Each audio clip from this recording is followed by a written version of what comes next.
Interact చేస్తాడు.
ब्रह्मा गुरुर्विष्णु गुरुर्देवो महेश्वरः गुरुः साक्षात् परं ब्रह्म तस्मै श्री गुरवे नमः। व्यासं वसिष्ठनप्तारं शक्तेः पौत्रमकल्मषम् पराशरात्मजं वन्दे सुखतातं तपोनिधिम्। शुक्लाम्बरधरं विष्णुं शशिवर्णं चतुर्भुजं प्रसन्नवदनं ध्यायेत् सर्वविघ्नोपशान्तये।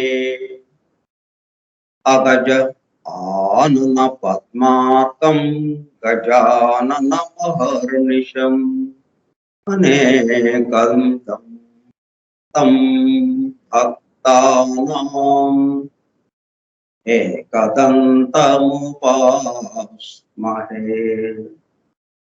वक्रतुण्डमहाकाय कोटिसूर्यसमप्रभ निर्विघ्नं कुरु मे देव सर्वकार्येषु सर्वदा। सरस्वती नमस्तुभ्यं वरदे कामरूपिणी वेद्यारम्भं करिष्यामि सिद्धिर्भवतु मे सदा।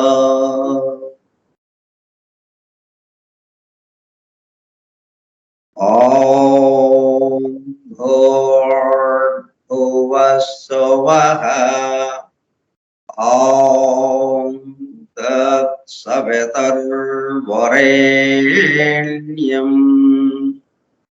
भर्गो देवस्य धीमहि धियो यो नः प्रचोदयात्।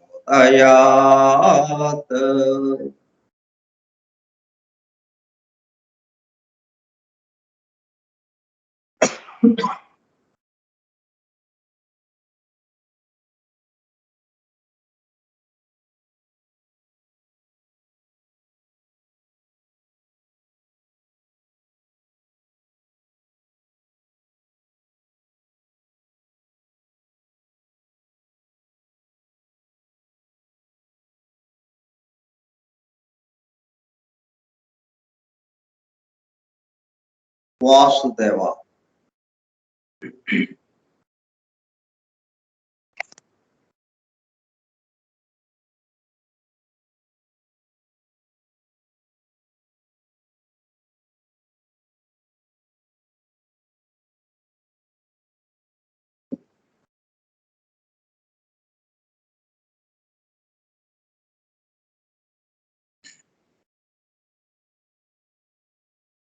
forum for truth seekers.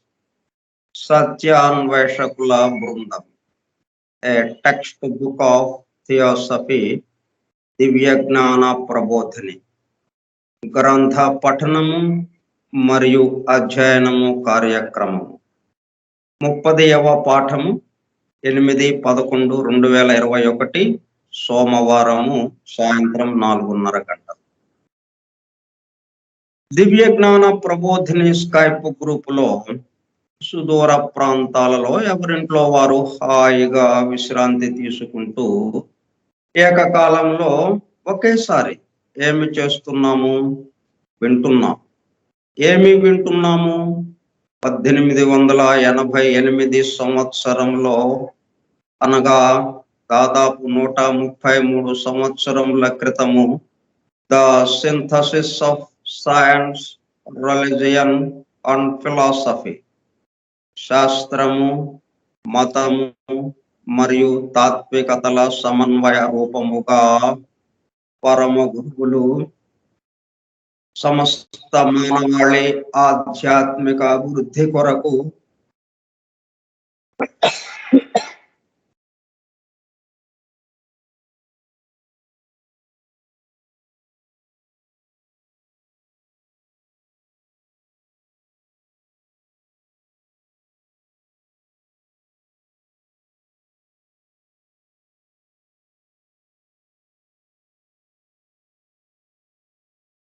సమస్త మానవాళి ఆధ్యాత్మిక అభివృద్ధి కొరకు మేడం ఎలెనా పెట్రోవ్నా బ్లవెట్స్కీ ద్వారా ప్రప్రథమముగా ప్రస్తుత సైంటిఫిక్ యుగంలో భౌతికతలో కూరుకుపోతున్న మానవాళిని భౌతికత నుండి ఆధ్యాత్మికత వైపుకు మరల్చడానికి, అలానే పూర్తిగా ఆధ్యాత్మికత వైపుకు రమ్మని వారి ఉద్దేశ్యం కాదు. అదే సమయంలో భౌతికత, ఆధ్యాత్మికతల మధ్య సామరస్యము, సమతూకము, బ్యాలెన్స్ ను నిలపడానికి అందింపబడిన మ్యాగ్నమ్ ఓపస్, మహత్తర అద్భుత దివ్య జ్ఞాన గ్రంథము ద సీక్రెట్ డాక్ట్రిన్ కు గైడ్ బుక్ గా 1912లో, అనగా దాదాపు 108 సంవత్సరముల క్రితము, చార్లెస్ వెబ్స్టర్ లెడ్బీటర్ దివ్య జ్ఞానము గురించి సామాన్య ప్రజానీకమునకు కూడా అర్థమయ్యే పద్ధతిలో రచించిన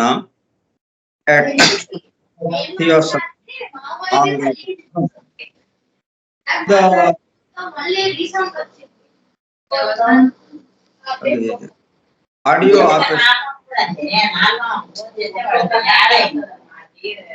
ఆపేసేయండి దయచేసి.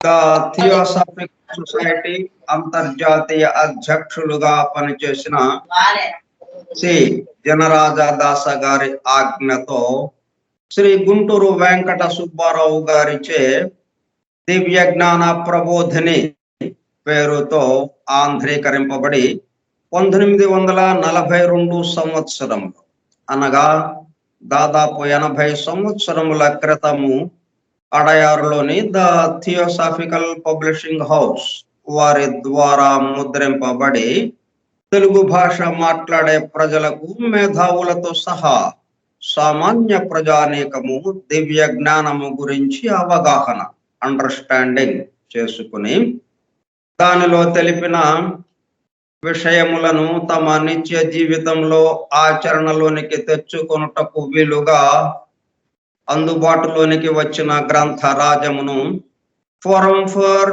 ట్రూత్ సీకర్స్, సత్యాన్వేషకుల బృందము ద్వారా నిర్వహింపబడుచున్న గ్రంథ పఠనము మరియు అధ్యయనము కార్యక్రమములో పోస్టర్ డోస్ గా పఠిస్తూ అధ్యయనము చేయుచుండగా, ఆ కార్యక్రమంలో పాల్గొని ఎలా వింటున్నాము?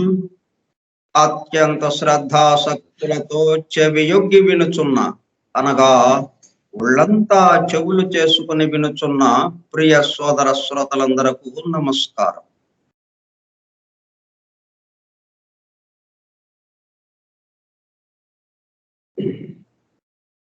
మన అనుష్ఠానము పూర్తయినది. అనుష్ఠానం అంటే ఎప్పుడు ఒకే రకంగా ఉంటుంది. చదివేది ఏదైతే ఉన్నాయో అవి మొన్న అలాగే చదువుతాం, అదే చదువుతాం, నిన్న అదే చదువుతాం, ఇవాళ అదే చదువుతాం. అదే అనుష్ఠానం. అనుష్ఠానం అంటే మనం చేయబోయే పనికి ఈ మొత్తాన్ని ఎవరైతే నడుపుతున్నారో, ఎవరైతే ఆధారంగా ఉన్నారో వారిని ఈ కార్యక్రమము చక్కగా జరగటానికి, నా నుండి మీకు చక్కటి విషయాలు రావడానికి, మీరు ఆ విషయాలు చక్కగా వినడానికి ఆయన తోడ్పడుగాక అన్నట్టుగా మనం ప్రార్థిస్తున్నాం అన్నమాట. అయితే మనం ప్రార్థించకపోయినా జరిగేది జరుగుతుంది. ఎందుకంటే ఆయన యొక్క సంకల్పంతోనే మనం ఈ విధంగా కూర్చోగలిగాం. మొత్తానికి సంబంధించి ఎవరున్నారో వాడి యొక్క సంకల్పం లేకుండా మనం ఇలాగ కూర్చోలేం. మనం అడిగితే ఆయన మనల్ని కూర్చోబెట్టల. మనలో జరుగుతున్నటువంటి వికాసాన్ని అనుసరించి వీరికి ఇదిగో ఈ మాదిరిగా చేస్తే మరింత వికాసం చెందుతారు వీళ్ళు అన్న భావనతో మనల్ని ఇలా కూర్చోబెట్టారు వీళ్ళు. ఆయన మనల్ని ఆ విధంగా కూర్చోబెట్టారు. సరే, ఒక చిన్న విషయం చెప్పుకుని మనం పాఠంలోకి వెళ్దాం. మనం ఒక చోటకి వెళ్ళాం. చాలా పెద్ద హాలు, ఖాళీగా ఉంది, జనం ఎవరూ లేరు, అన్ని కుర్చీలన్నీ వేసి ఉన్నాయి. ఇక్కడ ప్రశాంతంగా ఉంది, కాసేపు కూర్చుని ధ్యానం చేసుకోవటం కానీ, లేకపోతే ఏదన్నా పుస్తకం చదువుకోవటం కానీ ఏదైనా చేసుకోవచ్చు మనం అనుకొని వెళ్ళి కూర్చున్నాం. కూర్చుంటే దానికి సంబంధించిన వాళ్ళు లోపల ఉన్నారు. వాళ్ళు వచ్చి ఏంటి బాబు ఏం కావాలి అన్నారు. ఏం లేదండి, ఖాళీగా ఉంది కదా, ప్రశాంతంగా ఉంది, కాసేపు కూర్చుని ధ్యానం చేసుకుందామని, లేకపోతే కాసేపు చదువుకుందామని ఇలా కూర్చున్నానండి అని. అట్లా కుదరదు బాబు, ఇక్కడ ఇది ఒక ఆఫీస్, ఒక కార్యాలయం ఉంది.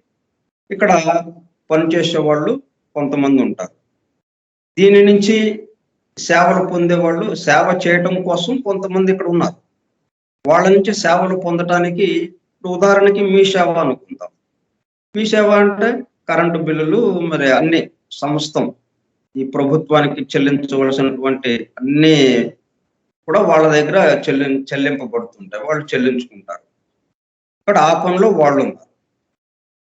ఇట్లా కట్టేవాళ్ళు ఇక్కడికి వస్తారు.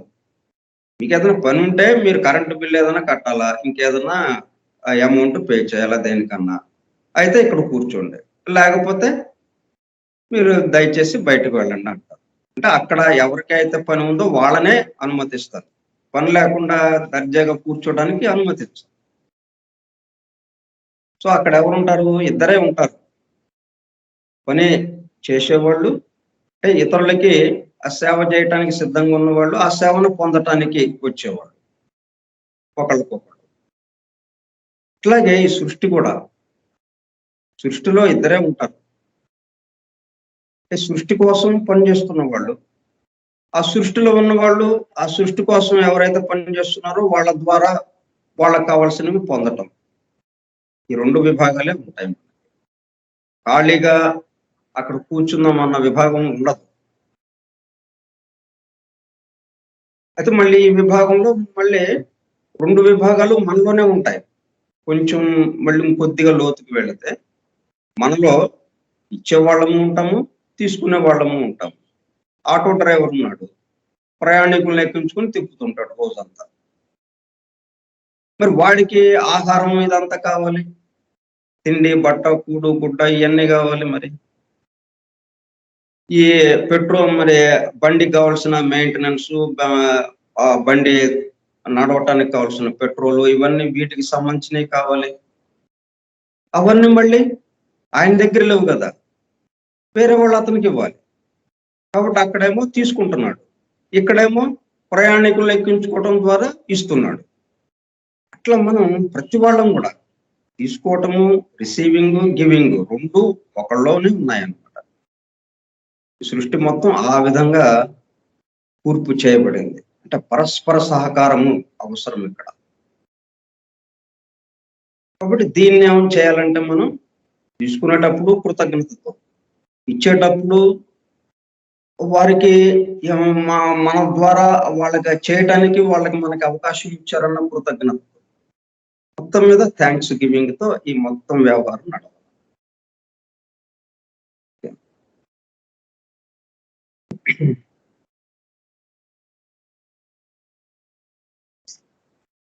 దివ్య జ్ఞాన ప్రబోధిని యోగి లెడ్బెటర్ గారు వ్రాసిన ద టెక్స్ట్ బుక్ ఆఫ్ థియోసఫీకి ఆంధ్రీకరణ గుంటూరు వెంకట సుబ్బారావు చే నాంధ్రీకరింపబడినది. అడయారు థియోసాఫికల్ పబ్లిషింగ్ హౌస్ వారిచే ప్రచురింపబడినది 1942 సంవత్సరం.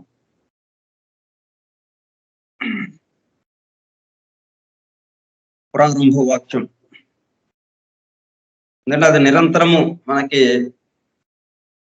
అది మనల్ని ప్రేరేపించేదిగా ఉండాలి, ప్రేరణనిచ్చేదిగా. అది మనల్ని ఎప్పటికప్పుడు ముందుకి నెట్టేదిగా ఉండాలన్నమాట. అది కనుక మర్చిపోయామా ఆగిపోతాము. ఎందుకంటే అన్వేషణ లేదు కదా, వెతకడం లేదు. వెతకడం లేనప్పుడు కూర్చుని హాయిగా కబుర్లు చెప్పుకుంటాం, విశ్రాంతి తీసుకుంటాం. వెతికే పని ఉంటే అప్పుడు పనిలోకి వెళ్తాం. ఆధునిక విజ్ఞానం యొక్క దృష్టి పథము నుండి తప్పిపోయిన తత్వదర్శనం ఒకటి నేటికి ఉన్నది. ఆ తప్పిపోయిన తత్వదర్శనాన్ని మనం వెతుకుతూ ఉన్నాం. చాలా వరకు మనకి ఒక స్పష్టమైన అవగాహన వచ్చింది ఇప్పటికే. ఆ తత్వదర్శనంలో సగం అందుబాటులోకి వచ్చిందా అన్నట్టుగా మనకి ఈ గ్రంథం యొక్క 10 అధ్యాయాలతో కూడుకున్నది. ఈ గ్రంథము 10 అధ్యాయాల్లో 5 అధ్యాయాలు పూర్తి చేసుకున్నాం. దివ్య జ్ఞానం అననేమి, బ్రహ్మము నుండి మానవుని వరకు, సౌర కుటుంబ నిర్మాణము, జీవ పరిణామము, మానవ నిర్మాణము. ఇప్పుడు ఇంత అయింది, మనకి 29 పాఠాలు అయినాయి. ఈరోజు 30వ పాఠం అనుకున్నాం కదా.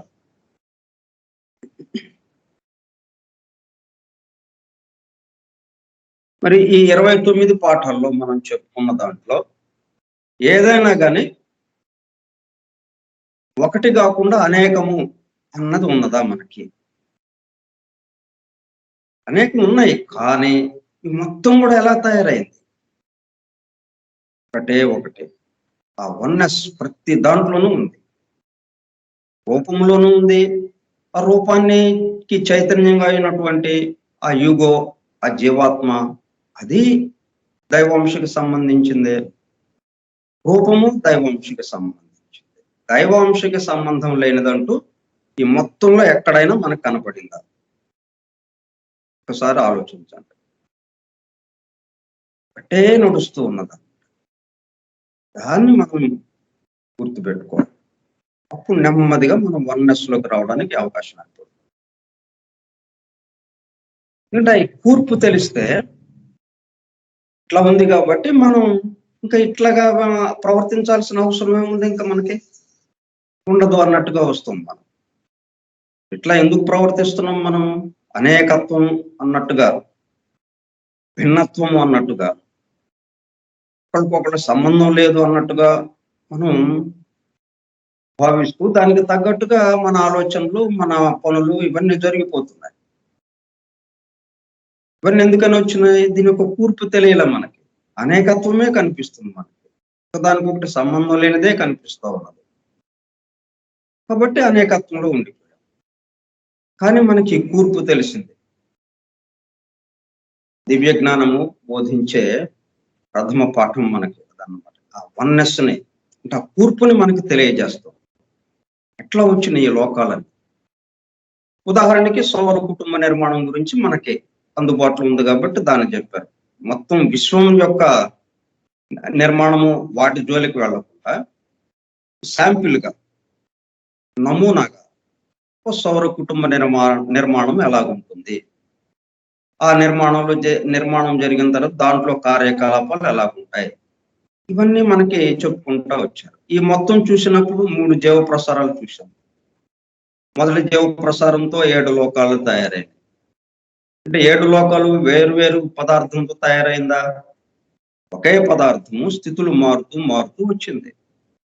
ఆకాశము వాయువుగా మారింది, వాయువు జలముగా మారింది, జలము పృథ్వీగా మారింది. వీటికి మారటానికి అగ్ని తోడైంది. అగ్ని లేకుండా ఒక స్థితి నుంచి ఇంకో స్థితికి వెళ్ళడానికి అవకాశం లేదు. కింద నుంచి పైకైనా, పైనుంచి కిందకైనా, ఏ స్థితి నుంచి అయినా అగ్ని కావాలి. కాబట్టి ఈ 5 స్థితి భేదాలు. ఉన్నది ఆకాశమే. ఆకాశం ఈ విధంగా మారింది అన్నట్టుగా. ఉన్నది ఒక్కడే ఒక్కడు, ఆ దైవము. దైవమే ఇన్ని విధాలుగా, ఇన్ని రూపాలుగా ఆయన ప్రకటమయ్యాడు. అందుకే ఆయన చెప్పిందంటే ఆయన సంకల్పం తాను పెక్కులు కావలెను. అంతేగాని తను ఇంకా చాలా మంది అని అనలేదు. తానే పెక్కులుగా, అంటే మొత్తం ఈ సమస్త సృష్టి ఇంత అనేకత్వంతో, ఇంత భిన్నత్వంతో అవ్వడానికి కావలసినటువంటి ఏర్పాట్లన్నీ ఎవరు? తానే. ఆ విషయం మనకి ఈ కూర్పు ద్వారా ఇప్పటికి అర్థమై ఉండాలి. లేకపోతే మరలా దీన్ని ఒకసారి పునశ్చరణ చేసుకునే, అవునా కాదా? అనేకత్వం అనేది ఏమన్నా ఉందా దీంట్లో? అనేక స్థితులు, స్థితి భేదం ఉన్నది తప్పితే ఉన్నది ఒకటే.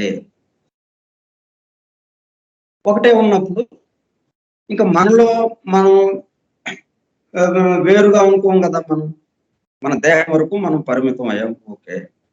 మన దేహానికి సంబంధించి అన్ని మనయే అని అనుకుంటాం కదా.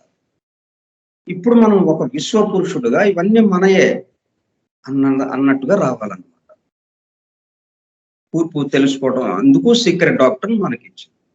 మన యొక్క ఆలోచన, మన పరిధి విస్తరేలాగనమాట. మొత్తం విశ్వమంతా వ్యాపించాలి. ఈ దేహం నుంచి మొదలుపెట్టి దేహంతోనే పరిమితమయం ప్రస్తుతం. కాబట్టి ఇప్పుడు ఇప్పటి నుంచి ఏంటనమాట, ఇప్పటి వరకు కూర్పు తెలిసింది మనకి. ఏవేవి ఎలాగా నిర్మాణం చేయబడ్డాయి, ఏవేవి ఎక్కడెక్కడ ఉంటాయి, ఏమేమి కార్యక్రమాలు నిర్వహిస్తాయి, ఏమేమి డ్యూటీలు చేస్తుంటాయి, అంతవరకు మనం వచ్చాం. వీటిల్లో ఎక్కడైనా కానీ మరణం గురించి, ఇక మరణిస్తే ఇంక ఉండరు అన్న దాని గురించి ఎక్కడైనా మనకు వచ్చిందా? ఎక్కడా లేదు. ఇప్పుడు జంతు స్థితిలో సామూహిక ఆత్మ, జంతువులన్నీ పుడుతున్నాయి, చనిపోతున్నాయి. మరలా అదే ఆత్మ, ఆ సామూహిక ఆత్మలో నుంచి ఆ జాతికి సంబంధించిన జంతువు ఇంకోటి మళ్ళీ పుడతా ఉంది. మళ్ళీ ఆత్మలో కలిసిపోతా ఉంది చనిపోయినప్పుడు. కాబట్టి ఎక్కడ చనిపోయింది? దేహం విడవటం, స్థితి మార్పు తప్పితే మరణం అనేది లేదు. అందుకని ఇప్పుడు ఏంటనమాట మనకి ఈ మరణం గురించిన విషయం. ఎందుకంటే మనకి తెలిసేదేంటి, మనం పుట్టిన దగ్గర నుంచి, జన్మించిన దగ్గర నుండి మరలా చనిపోయే వరకు ఈ మధ్య కాలంలో మనకి తెలుస్తూ ఉంటుంది. ఏమేంటి విషయాలు ఎట్లా జరుగుతున్నాయి ఏంటనేది మనకు కొంత అవగాహన ఏర్పడింది, కొంత తెలుస్తూ ఉన్నది. పూర్తిగా అవగతం కాలేదు, కొంచెం కొంచెం తెలుస్తూ ఉంది. కానీ మరణించిన తర్వాత అక్కడి నుండి మరలా పునర్జన్మం వరకు ఈ మధ్య కాలంలో అస్సలు తెలియదు. అసలు ఆ స్థితులు ఉన్నాయనే విషయమే మనకు అంతగా గమనికలోకి లేదు. మరణం తర్వాత ఇంకా ఎండ్, అక్కడితో అయిపోయింది, ఫుల్ స్టాప్ అన్నట్టుగానే ఉంది. కానీ అది కామ, దాని తర్వాత ఇంకా ఉంది, ఆ వాక్యం పూర్తి కాలేదు అన్నది మనకు అంతగా అవగాహన లేదు. ఇప్పుడు దాంట్లోకి వస్తున్నాం అన్నమాట. ఇప్పుడు మానవ నిర్మాణం వరకు మనకి ఎట్లాగా జరిగింది ఏంటి చూసాం. ఇప్పుడు పుట్టిన మానవుడు జీవించిన తర్వాత ఈ దుస్తులన్నీ ఎట్లాగొచ్చినాయో కూడా మనం ఈ మానవ నిర్మాణంలో చెప్పుకున్నాం. అంటే తురియాంశగా ఉన్నటువంటి తురియ లోకంలో నుండి బయలుదేరి ఒక తురియాంశ, ఆధ్యాత్మిక లోకం, అంతర్వాణి లోకం,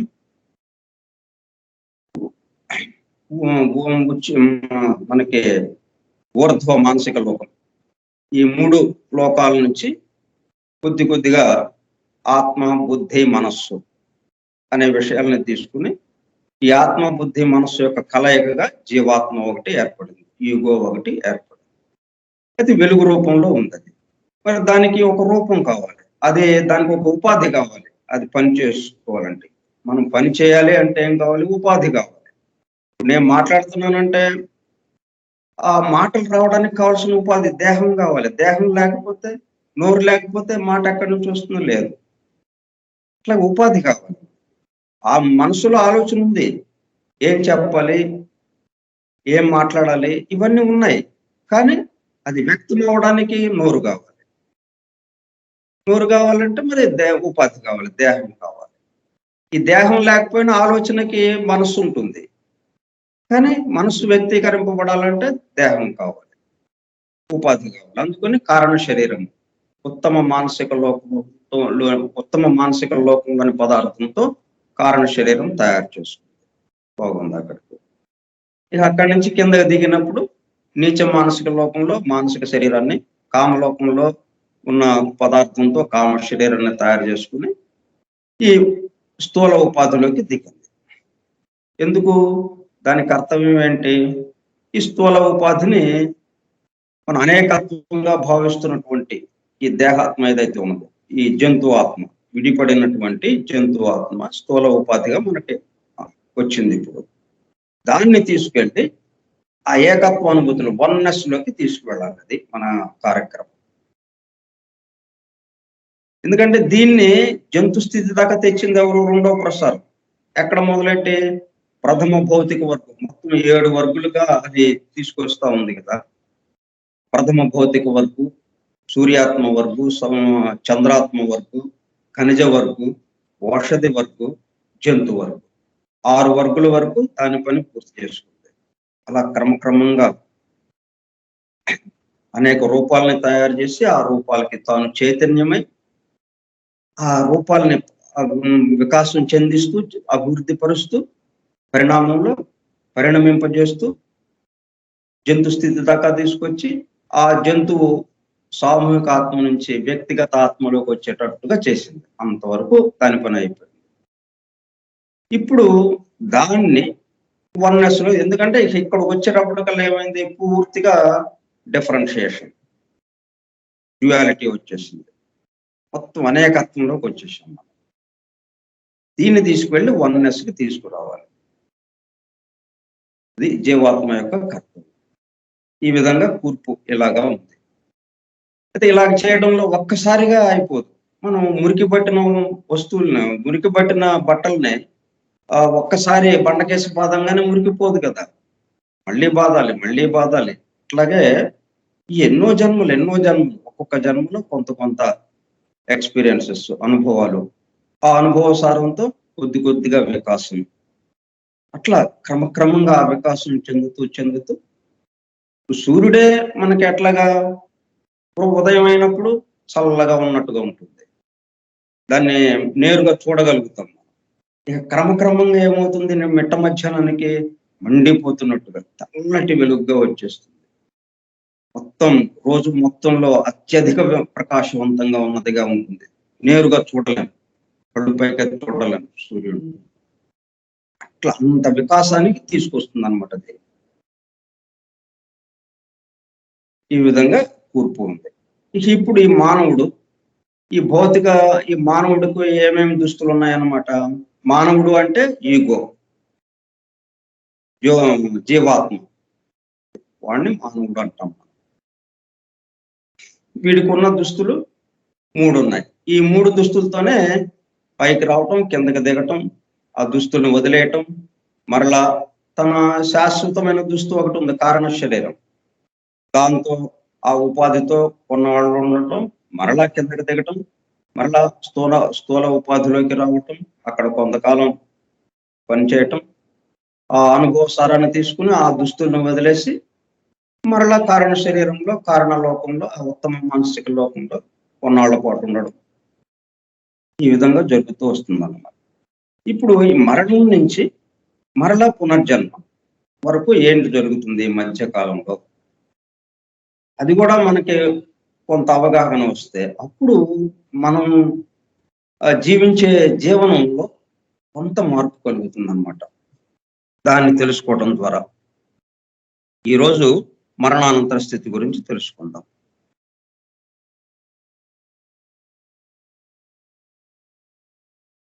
మరణము అనగా మరణము ఆ డెఫినేషన్ గుర్తుపెట్టుకోండి. మరణము అంటే ఏంటి అర్థం? పార్థివ దేహమును విడిచిపెట్టుట, స్థూల దేహమును విడిచిపెట్టుట. దేహాన్ని విడవటమే, చనిపోయేది ఎవరు లేరు.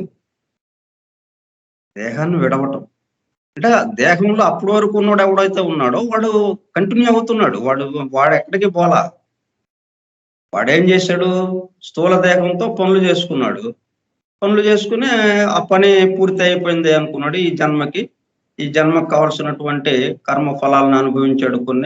కొన్ని కొత్త కర్మలు ఫలాలను తెచ్చుకున్నాడు. కొంత వికాసం చెందాడు. ఈ అన్ని రకాల యొక్క అనుభవ సారంతో ఇక మళ్ళీ వెనక్కి వెళ్ళిపోవడానికి మొదలుపెట్టాడు ప్రయాణం. కాబట్టి మరణము అనగా పార్థివ దేహమును విడిచిపెట్టుట. అంటే మనం రోజంతా పనిచేసి రాత్రికి విశ్రాంతి తీసుకుంటాం. పగలంతా పని చేస్తాం, రాత్రి విశ్రాంతి తీసుకుంటాం.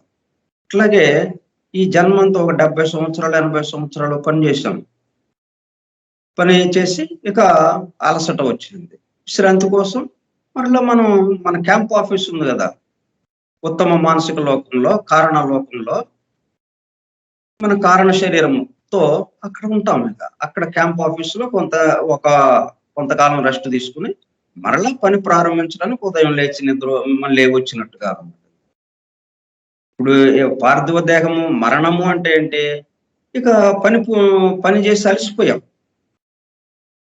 అలసిపోయాం కాబట్టి విశ్రాంతి కొరకు మనం పని ఆపేస్తుంటే ఇంకా స్థూల దేహం అక్కర్లేదు, కామ శరీరం అక్కర్లేదు, మానసిక శరీరం అక్కర్లేదు. విశ్రాంతికి ఇంకా వీటితో పని లేదు కదా. పనులు చేయాలంటేనే వీటితో అవసరం. ఏ పని లేకుండా హాయిగా విశ్రాంతి అంటే వీటితో అంతగా అవసరం.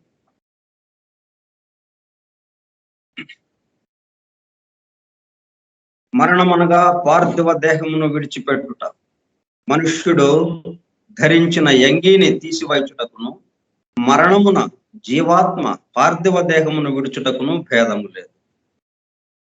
మన ఇంటికి రంగానే ఏం చేస్తాం? బయటికి వెళ్ళినప్పుడు పైన కోటు, లోపల షర్టు, ఇట్లా బనీను ఈ విధంగా వేసుకుని కార్యకలాపాలన్నీ సాగించి సాయంత్రానికి విశ్రాంతి తీసుకోవడానికి ఇంటికి వచ్చేస్తాం.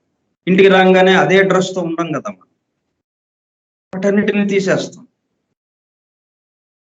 తీసేసి తేలిగ్గా ఉన్న దుస్తులను వేసుకుని కూర్చుంటాం విశ్రాంతిగా ఉండటం కోసం. దాంట్లో మొట్టమొదటిగా తీసేసేది ఏంటి అన్నట్టుగా ఆనందంగా జీవించడానికి కావాల్సిన ఏర్పాట్లు వాళ్ళు చెప్పారు. సో ఇప్పుడు ఆ కోరిక, హషీషు, మాదక ద్రవ్యాలు తీసుకోవాలనే కోరిక గాఢంగా ఉంటుంది. ఇక దొరకట్లేదు. ఇంకా అట్లాగా గిజగిజలాడుతుంటాడు. అయితే ఎంతసేపు ఉంటుంది అది? ఇక దొరకదు అనే విషయానికి వచ్చేసాడు. ఇంకా అట్లా క్రమక్రమంగా నెమ్మదిగా ఇక దాని నుంచి విడిపడతాడు. ఎందుకంటే ఏది ఎక్కువసేపు ఉండదు. ఏదైనా కానీ జన్మించటం, పెరగటం, కొంతకాలం ఉండడం, మరలా చనిపోవటం అన్న పాయింట్లోనే ఉంటుంది.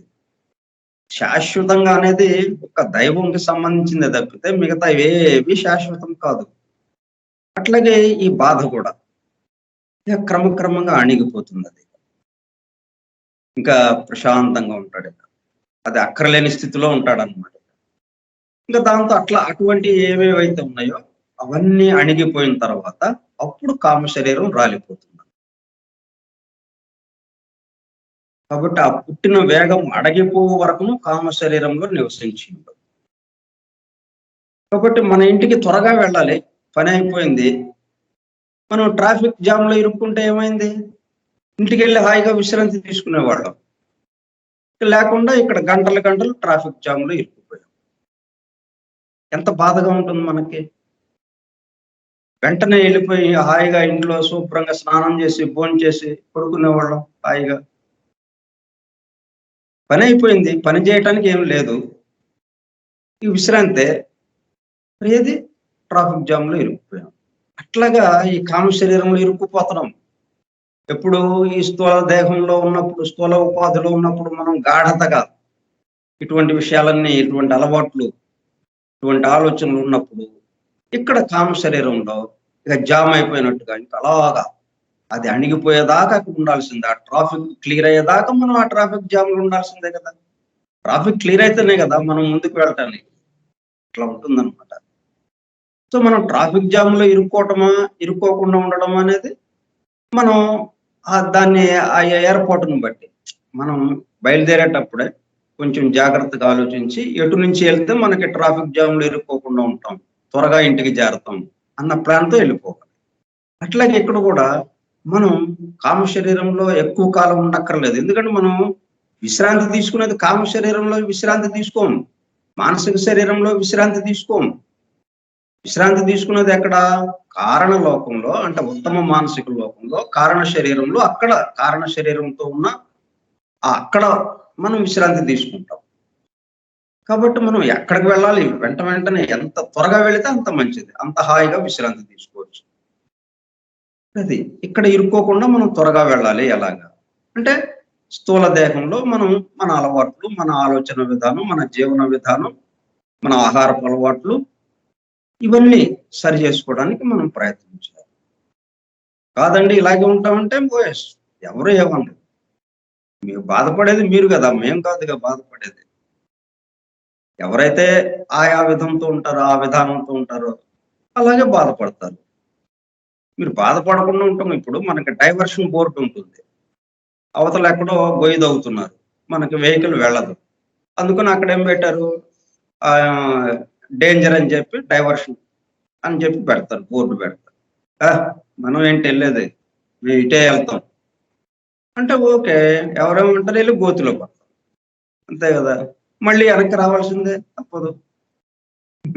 అటు వెళ్ళటానికి లేదు. ఇక వెళ్లకుండా ఉండటం కోసం మన కోసమే అక్కడ బోర్డు పెట్టారు, మన ఉపయోగం కోసం, మన యొక్క క్షేమాన్ని ఆలోచించే వాళ్ళు అక్కడ బోర్డు పెట్టారు. మనం అది పట్టించుకోలేదు.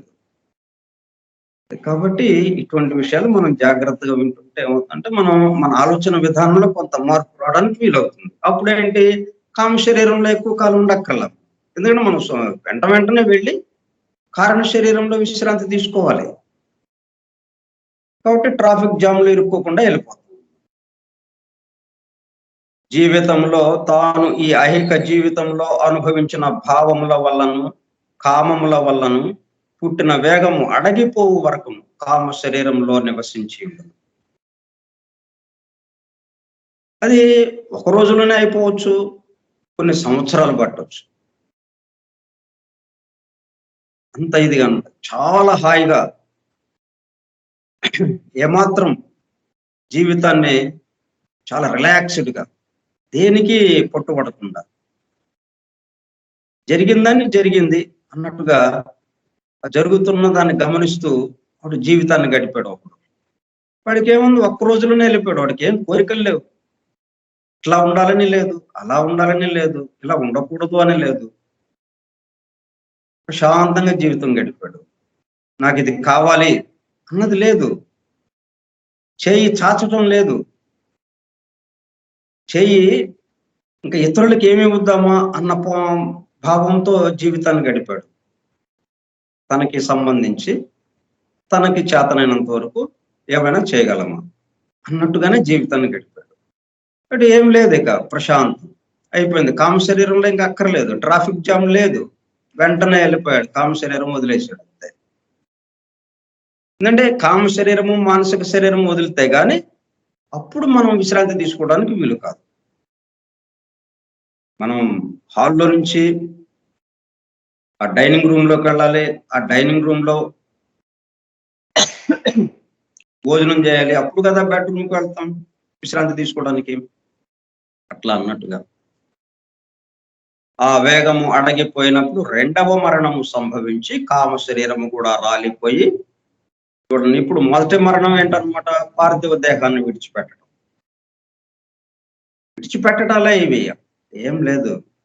రెండో మరణం ఈ కామ శరీరం కూడా రాలిపోయి, అక్కడ రెండో మరణం జరిగింది.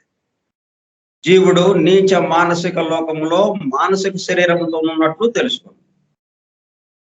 అంటే ఇప్పుడు ఏంటనమాట, పైన కోటు తీసేశాడు, పైన షర్ట్ తీసేశాడు. ఇప్పుడు ఎట్లా ఉన్నానని అనుకుంటున్నాడు? బనీన్‌తో ఉన్నానని అనుకుంటున్నాడు. బనీన్ ఉంది ఇప్పుడు. జీవుడు నీచ మానసిక లోకంలో మానసిక శరీరంతో ఉన్నట్లు తెలుసుకుంది. పార్థివ లోక, కామలోక జీవితములలో వాడు పుట్టించిన సంకల్ప శక్తులు పూర్తిగా జీర్ణించిపోవు వరకు జీవుడు ఆ స్థితిలో ఉండదు. ఇక్కడ ఇవన్నీ ఎందుకు అంటే, ఇవన్నీ క్లియర్ కాకుండా మనం నేరుగా కారణ శరీరంలోకి వెళ్ళిపోయాం అనుకోండి, కారణ లోకంలోకి, ఉత్తమ మానసిక లోకంలోకి వెళ్ళిపోయి మన క్యాంప్ ఆఫీస్ లో పడుకున్నాం అనుకోండి, నిద్ర పడుతుందా మనకి?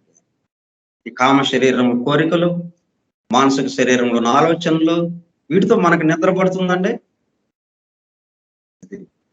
అందుకని ఈ రెండింటిని వదలాలి. ఈ రెండింటిని వదిలితే ప్రశాంతంగా ఉంటాం అక్కడ. ఈ రెండింటిని మీదేసుకుని వెళ్ళిపోతే గందరగోళం గందరగోళం. ఇంక విశ్రాంతి ఏముంది మనకిక? అదనమాట. అందుకని ఇవి వదలాల్సిన అవసరం ఉంది. ఇవి వదలకపోతే మనం ఆ లోకంలోకి వెళ్ళినా కానీ ఒకవేళ వెళ్ళొచ్చు, కానీ గందరగోళమైన స్థితిలో ఉంటుంది. అందుకని ముందు ఈ ప్రశాంతంగా ఉండేటట్టుగా, అక్కడ ప్రశాంతంగా ఉండటానికి వీలుగా వీటన్నిటిని తీసేస్తున్నాం. ఇప్పుడు మనం పైన చొక్కా, బనీను వీటితో పడుకుంటే మనం పడుకోగలము?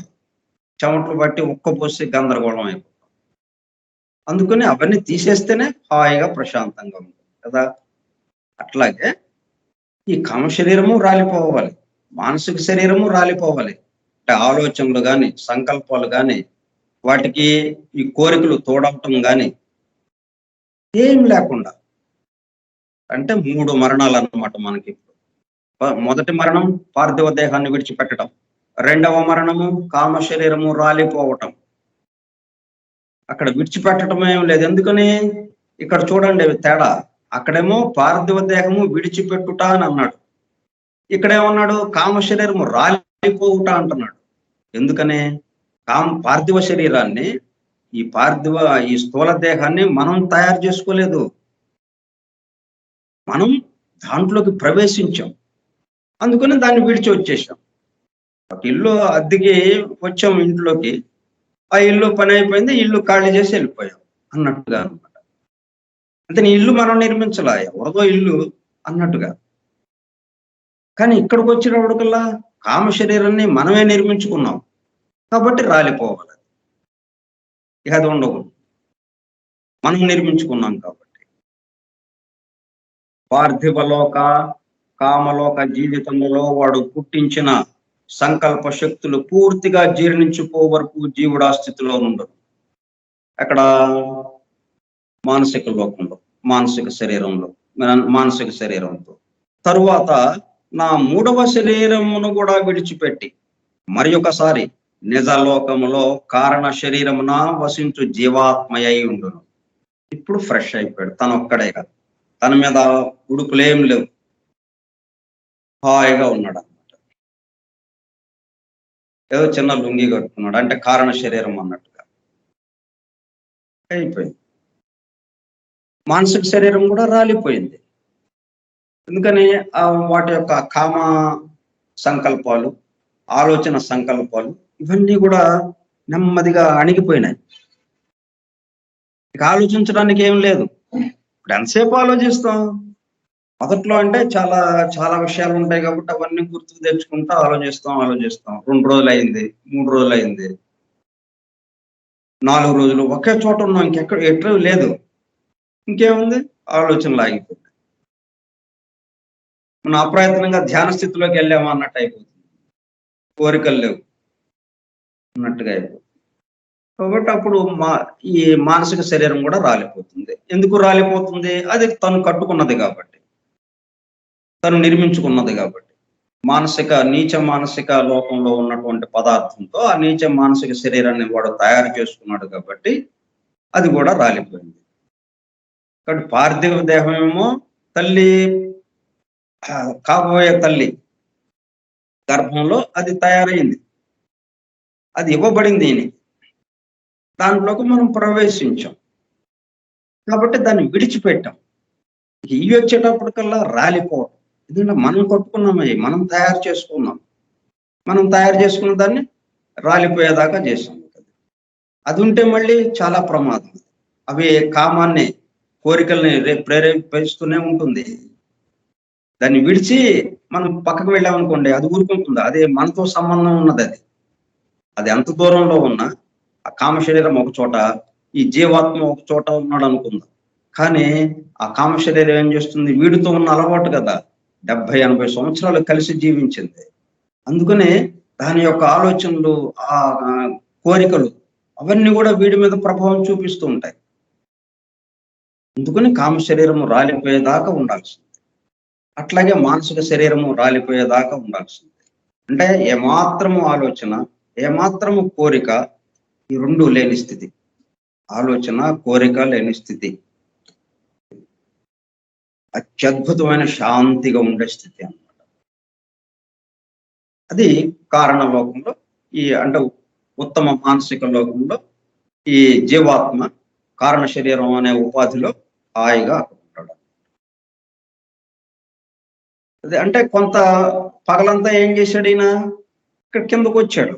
వచ్చి ఈ స్థూల ఉపాధిని, ఈ స్థూల దేహాన్ని, ఈ దేహ అణువుల్ని, ఈ దేహం మొత్తాన్ని ఆ వన్నెస్ కేసు తీసుకెళ్ళడం కోసం కొంత ప్రయత్నం జరిగింది. ఆ ప్రయత్నంలో కింద మీద పడ్డారు. ఈయన చేయాల్సిన ప్రయత్నం చేయకుండా దాని ప్రయత్నంలోకి వెళ్ళిపోయాడు. దాన్ని ఈయన లొంగ తీసుకుంది, జీవాత్మను లొంగ తీసుకుని ఆ దేహాత్మ, ఆ దేహమే లీడ్ తీసుకుని తన ఇష్టం వచ్చినట్టుగా ప్రవర్తించింది. సరే, అయిపోయింది. ఒక జన్మ అయిపోయింది. దాంట్లో కొన్ని మంచి, కొన్ని చెడు చేసేటప్పటికల్లా ఆ మంచికి సంబంధించి కొన్ని సద్గుణాలు అలవర్చుకున్నాడు.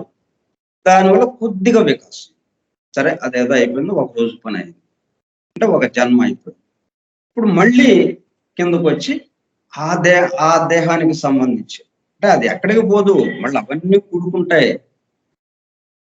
ఒకడికి ఒక దేహమే. ఆ దేహాన్ని వాడు పూర్తి చేసేదాకా ఇంకా అదే దేహాన్ని ధరిస్తుండాలి వీడు. కాకపోతే రకరకాల మార్పులతో వస్తూ ఉంటుంది అన్నమాట. ఒకసారి ధరించిన దేహం ఇంకోసారి ధరించినట్టుగా ఉండదు. కానీ దానికి సంబంధించిన అణువులే ఉంటాయి అక్కడ. ఒకసారి స్త్రీ దేహం అవ్వచ్చు, ఒకసారి పురుష దేహం అవ్వచ్చు. అయినప్పటికీ అయినప్పటికీ వీడికి ఏదైతే అప్పచెప్పబడిందో అది పూర్తి చేసేదాకా, దాన్ని వన్నెస్ లోకి తీసుకువెళ్ళేదాకా అది దాంట్లోకే వస్తూ ఉంటాడు. ఈ విధంగా మనకి ఇప్పుడు ఒక క్లారిటీ వచ్చింది కదా, ఎట్లాగా స్థూల దేహానికి వచ్చాడో మనం అంతకుముందు మానవ నిర్మాణంలో తెలుసుకున్నాం. ఈ మరణానంతర స్థితిలో ఇప్పుడు ఏమవుతుంది? మొదటిగా పార్థివ దేహాన్ని విడిచిపెట్టుట. పార్థివ దేహాన్ని విడిచిపెట్టడం, తర్వాత తను కట్టుకున్న కామ శరీరం రాలిపోవటం, తర్వాత తను కట్టుకున్న మానసిక శరీరము రాలిపోవటం. ఇప్పుడు ఫ్రెష్ గా ఈ 3 బంధనాల నుంచి తప్పుకున్నాడు. ఇప్పటి వరకు ఈ 3 బంధించినాయి. ఆ బంధనాల్లో ఇరుక్కుపోయి వాళ్ళు చెప్పినట్టు చేయాల్సి వచ్చింది. వాళ్ళు చెప్పిందే జరిగింది. కొంత మార్పు తీసుకొచ్చాడు కొంతవరకు. సరే, ఏమైనప్పటికీ అది అయిపోయింది. ఇప్పుడు ఫ్రీ అయిపోయాడు. ఫ్రీ అయిపోయి బంధనాలు లేని స్థితిలో హాయిగా, కాకపోతే ఈ మొత్తం ఒక గుర్తుగా అతనిలో ఉందన్నమాట. ఆ కారణ శరీరంలో అలాగా ముద్ర పడిపి ఉందన్నమాట. ఈ గడిపిన జీవితం తాలూకు మొత్తం సారం అక్కడ ముద్ర పడిపోయి ఉంది. ఇప్పుడు తన నిజ లోకంలోకి వచ్చాడు. క్యాంప్ ఆఫీస్కి వచ్చేసాడు. ప్రశాంతంగా ఉన్నాడు. పరిస్థితి మరి ఒకసారి నిజలోకంలో కారణ శరీరం వసించు జీవాత్మయ్య ఉండును. ఇప్పుడు మరణించిన ప్రతి వాడి యొక్క పరిస్థితి ఎలా ఉంటుంది అనేది మనం ఒక గమనికలకు తీసుకురావాలి. మరణించడం అంటే ఈ శరీరాలు ఏవైతే ఉన్నాయో, ముందు పార్థివ దేహాన్ని విడిచిపెట్టడం, తర్వాత కామ శరీరం రాలిపోవటం, మానసిక శరీరం రాలిపోవటం, నిజ కారణ శరీరంతో నిజ లోకంలో ఆ ఉత్తమ మానసిక లోకంలో కారణ శరీరంతో ఆ జీవాత్మగా ప్రశాంతంగా ఉంటాం. జీవాత్మ అంటే వన్నెస్ సంబంధించిన వ్యక్తిగా అలాగా హాయిగా ఉంటాడు. కాబట్టి ఇక్కడ చనిపోయింది ఎవరు, మనకి దూరం అయింది ఎవరు లేరు. కాకపోతే మనకి మనం కొంతకాలం కొన్ని సంవత్సరాల పాటు కలిసి జీవించిన వ్యక్తి కనపడకుండా అది జరుగుతుంది. మనం ఏంటంటే ఒక్కదాన్నే మనం గమనించకుండా ఇది మహాప్రయాణంలో ఇది ఒక రోజు. మహాప్రయాణం ఇది. ఎన్ని జన్మలు పడుతుందో తెలియదు, ఎన్ని వందల వేల జన్మలు పడుతుందో తెలియదు. అటువంటి మహాప్రయాణంలో ఇది ఒక రోజు. మళ్ళీ ఎప్పుడుకో కలుసుకుంటాం. ఎందుకంటే ఈ జన్మలో గాఢతతో ఉన్నాం కాబట్టి, ఒకరి పట్ల ఒకరికి ప్రేమతో ఉన్నాం కాబట్టి తప్పనిసరిగా మనం కలుసుకుంటాం మళ్ళీ తర్వాత జన్మలో ఎక్కడో చోట. అట్లా మనం వీటి గురించి ఆలోచిస్తూ ఆ దుఃఖం నుంచి కొంచెం ఉపశమనం పొందటం ఒక పద్ధతి. సరే, అయితే ఇంకా ఈ మరణానికి సంబంధించి ఇంకా కొన్ని విశేషాలు మనం రేపు చెప్పుకుందాం. స్వస్తి ప్రజాభ్యః పరిపాలయంతాం న్యాయేణ మార్గేణ మహీం మహిషాః గోబ్రాహ్మణేభ్యః శుభమస్తు నిత్యం లోకాః సమస్తాః సుఖినో భవంతు. లోకాః సమస్తాః సుఖినో భవంతు. లోకాః సమస్తాః సుఖినో భవంతు. ఓం శాంతి శాంతి శాంతి.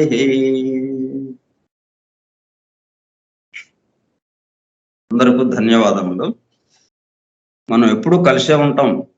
ఒకటిలో నుంచి వచ్చిన వాళ్ళమే కదా. ఒక కొసన ఏముంది, విశ్వాత్మ ఒక్కటే ఆత్మ. ఇంకో కొసలో కొన్ని కోట్ల ఆత్మలుగా ఉన్నట్టుగా ఉంది, అంతే. ఒక ఆత్మకి సంబంధించిన వాళ్ళం మనందరం. పోవటం అనేదే లేదు, ఎల్లప్పుడూ కలిసే ఉంటాం. ఇక్కడేమో ఒక పేరానే ఈరోజు చదవగలిగాం. ఇది అదే పఠించడం అయితే ఒక పేరా 5 నిమిషాల్లో అయిపోయేది. నెక్స్ట్ పేరాలోకి వెళ్ళిపోయేవాళ్ళు, అలాగా వెళ్ళిపోతూ ఉండేవాళ్ళు. అందుకని పఠిస్తూ అధ్యయనం చేస్తున్నాం. దానివల్ల ఒక పేరాతోనే 1 గంట అయిపోయింది. పఠించుట, అధ్యయనం చేయటం. ఎందుకంటే ఆ విషయాలు మీకు అర్థమయ్యేటట్టుగా చెప్పడం కోసం కొన్ని ఉదాహరణలు చేస్తూ మీకు అవగాహన కలిగించడం కోసం ప్రయత్నం చేస్తున్నాను. అదే, వెరీ గుడ్, థ్యాంక్ యూ. అంటే ఇది విన్న తర్వాత మనం ఇంకా మరణం గురించి లేదు